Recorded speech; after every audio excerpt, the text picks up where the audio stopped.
Etta, and in this video I'm going to show you how you can teach your dog to stay out of the kitchen using positive reinforcement and a dog bed. Now I have high value training treats, and you see we have the dog bed right over here.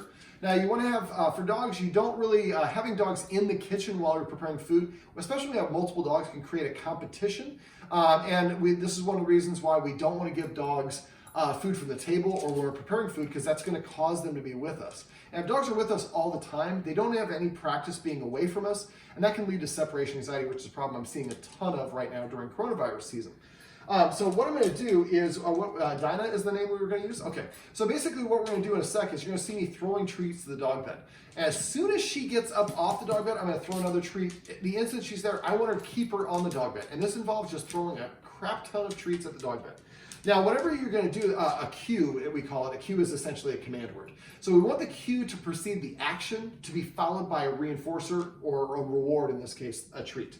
So what you're going to do is I'm going to have the guardian step back a little bit so we have a little bit of angle shot, and if you need to, get down, but whatever angle is good for you.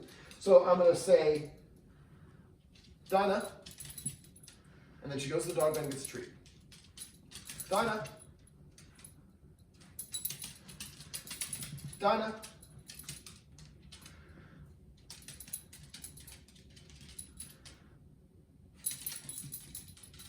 Dinah.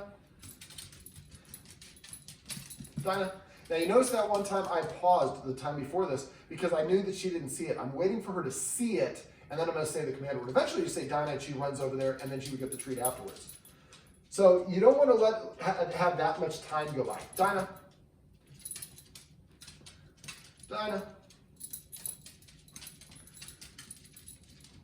Dinah. Oh. Dinah.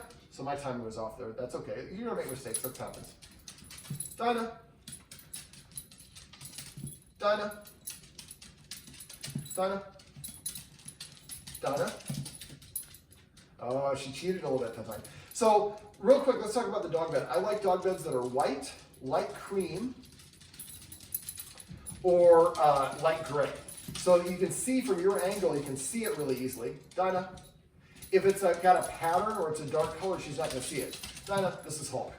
And so, Dinah.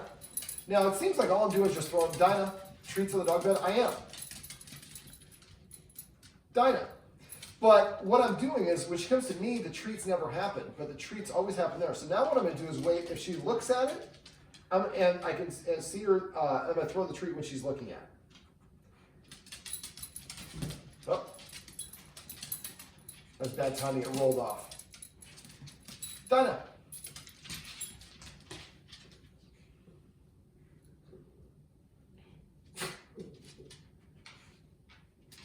Dinah. So now I'm waiting for her to initiate the action.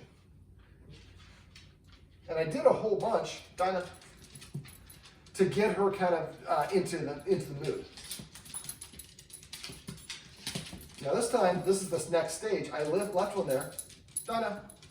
Well, if you find a $100 bill in a restaurant, next time, every time you go to that restaurant, you're going to look at the same place you found that $100 bill. Same thing if you get a ticket from a police officer, every time you find, wherever that police officer was is where you're going to be looking.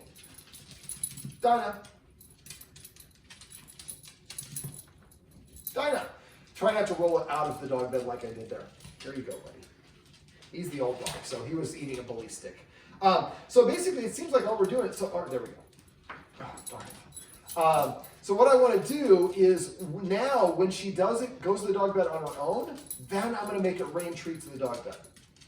Dinah. So she's looking at me, but the treats aren't here. The treats are over there. Dinah. And this is why I prefer a dog bed. See if she sees that one. You see it's in the crevice. It's hard for her to see. Dinah. So I prefer a dog bed that's like a couch cushion that doesn't have any ebbs. The couple of the ones, Dinah. So now when she goes there, I need to make sure I give her a treat as soon as she goes there. But where is she doing? She's lingering there. She comes to me, no treat. Dinah. So this is we just started doing this. So after a while, Dinah. She's going to be more inclined to want to hang out there because that's where the treats appear. And now they're appearing after she goes there. So you want to say the word as soon as she looks at it and sees it. Now you can leave treats there. Problem is you have to be very observant to make sure you're Dinah. that you're saying the command word right before the dog goes there. Now you can also do things like this, and we did some clicker training off camera a minute ago. These dogs don't know any basic commands, but once they do it, you can have them go over and sit, click, and then give them a treat. Now, part of this is because one of the rules I suggest to the guardians is they don't allow the dogs to be in the kitchen where we're preparing food. Well, I'm not preparing food right now. If I was trying to prepare food, that would be really hard to get her to stay there. So I'm doing it in a gradual or a progressive process. So I'm doing it, if I do it with food, that's too much for her to deal with. Dinah. So what I'm doing is I'm doing this where I'm sitting on the floor and I'm not preparing food. Dinah. Eventually what I would do is I would be doing this, maybe put a little stool here and sit here and throw the treats. Then eventually I'd be standing here throwing the treats. I need more treats.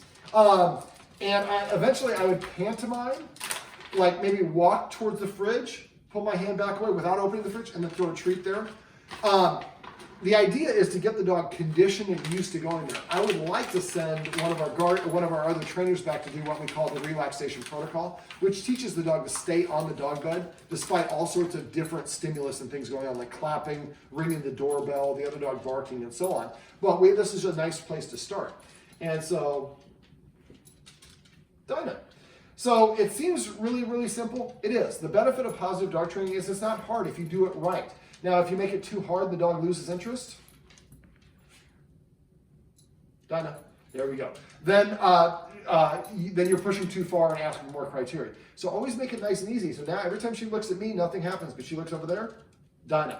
After a while, the dog will start sitting there, laying down, and that's when you want to start the process of, well, that's close to us. Oh, there we go.